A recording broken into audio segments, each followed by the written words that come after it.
ভেবেছিলেন 2024-এর নির্বাচনের পর লড়াইটা থিতিয়ে গেছে?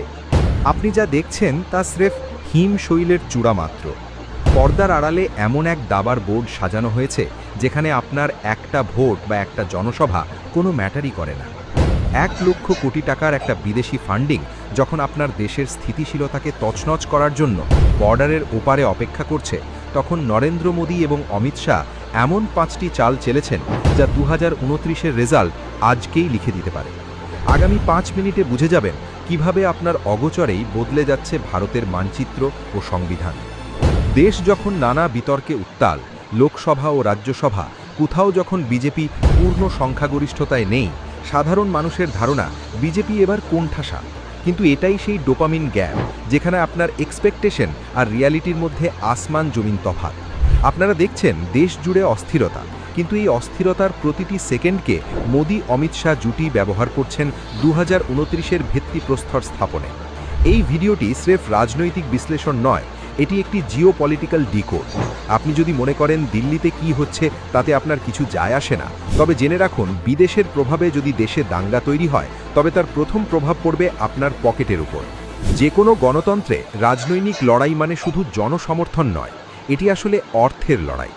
রাজনৈতিক কৌশলবিদদের মতে মোদী সরকারের প্রথম লক্ষ্য হল প্রতিপক্ষকে সাংগঠনিক এবং আর্থিকভাবে পঙ্গু করে দেওয়া। আর এখানেই এন্ট্রি নিয়েছে FCRA আইন। ইন্টেলিজেন্স রিপোর্ট বলছে 2029-এর আগে মোদী সরকারকে ক্ষমতাচ্যুত করতে প্রায় 1 লক্ষ কোটি টাকার বিদেশি ফান্ড ভারতে ঢোকানোর ব্লুপ্রিন্ট তৈরি হয়েছে। সোনাম ওয়াংচুকের অনশন বা ছাত্র আন্দোলনের আড়ালে যখন এই বিদেশি ফান্ডের ছায়া দেখা যায়, তখন সরকার জোঁকের মুখে নুন দেওয়ার মতো করে FCRAর মাধ্যমে এই অর্থের উৎস বন্ধ করে দেয়। আপনার স্মার্টফোনে আপনি যে ন্যারেটিভ শুনছেন তার পেছনে এই ফান্ডের বিশাল খেলা থাকতে পারে। প্রতিপক্ষকে শুধু আর্থিকভাবে দুর্বল করলেই হয় না, তাদের ঘর ভেঙে নিজের ঘর বাড়ানো রাজনীতির এক প্রাচীন কৌশল। এর সবচেয়ে বড় ল্যাবরেটরি হলো আমাদের পশ্চিমবঙ্গ। তৃণমূল ছেড়ে আসা প্রভাবশালী নেতাদের সরাসরি বিজেপির টিকিটে রাজ্যসভায় পাঠানো হচ্ছে। এটা স্রেফ দলবদল নয়, এটা একটা সফট মেসেজ গোটা ভারতের বিরোধী নেতাদের জন্য যে তোমরা যদি বিজেপিতে যোগ দাও তবে পদ এবং পাওয়ার দুই সুরক্ষিত থাকবে। রাজ্যসভায় বিজেপির সংখ্যা এখন ম্যাজিক ফিগার থেকে মাত্র 6টি আসন দূরে। রাজ্যসভায় নিরঙ্কুশ ক্ষমতা পাওয়া মানেই হলো সংবিধানের যে কোনো বড় পরিবর্তনকে আইনি বৈধতা দেওয়া। দীর্ঘ 1.5 দশক পর ভারতে আবার শুরু হতে যাচ্ছে ন্যাশনাল সেন্সাস। অনেকেই ভাবছেন এটা স্রেফ মাথা গণনার কাজ, কিন্তু রিয়ালিটি হলো এটি বিজেপির জন্য এক বিশাল ডিজিটাল ডেটাবেস। এই তথ্যের ওপর ভিত্তি করেই হবে ডিলিমিটেশন বা আসন পুনর্বিন্যাস। জনসংখ্যার হার উত্তর ও মধ্য ভারতে বিজেপির গড় দ্রুত বেড়েছে, কিন্তু দক্ষিণ ভারতে বৃদ্ধির হার অনেক কম। ফলে ডিলিমিটেশন হলে উত্তর ও মধ্য ভারতে লোকসভার আসন সংখ্যা 1 লাফে অনেক বেড়ে যাবে। দক্ষিণ ভারত বনাম উত্তর ভারতের এই লড়াই 2029-এর নির্বাচনে বিজেপিকে এক ঐতিহাসিক অ্যাডভান্টেজ দেবে। এর মানে হলো আপনার গণতান্ত্রিক ক্ষমতার সরাসরি পরিবর্তন।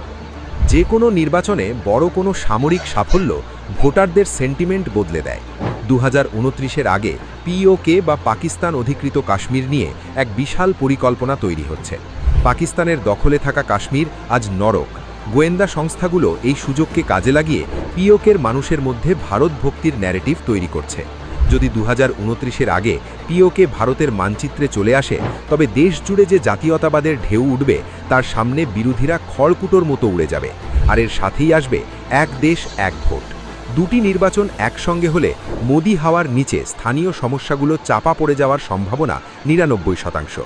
রাজ্যসভায় 2/3 সংখ্যাগরিষ্ঠতা পেয়ে গেলে সংবিধান থেকে সেকুলার শব্দটি সরিয়ে দেওয়া বা ভারতকে হিন্দু রাষ্ট্র হিসাবে ঘোষণা করা শুধু সময়ের অপেক্ষা মাত্র। মোদী অমিত শাহ জুটির এই 5টি পদক্ষেপ কি সত্যিই 2029-এ বিজেপিকে নিরঙ্কুশ ক্ষমতা এনে দেবে? সংবিধানের আমূল পরিবর্তন করে ভারতকে কি আইনিভাবে হিন্দু রাষ্ট্র ঘোষণা করা সম্ভব হবে? রাজনীতিতে কোনো কিছুই বিচ্ছিন্ন নয়। জনগণনা থেকে ডিলিমিটেশন, POK থেকে FCRA সবই এক বিশাল মহাপ্রলয়ের অংশ। আপনার মূল্যবান মতামত কমেন্ট বক্সে অবশ্যই জানান। বিজেপি কি পারবে 2029-এ আবার ক্ষমতায় ফিরতে? ভিডিওটি ইনফরমেটিভ মনে হলে লাইক করুন এবং বন্ধুদের সাথে শেয়ার করে এই গভীর ষড়যন্ত্র সম্পর্কে সবাইকে সচেতন করুন। দেখা হচ্ছে পরের ভিডিওতে। জয় হিন্দ।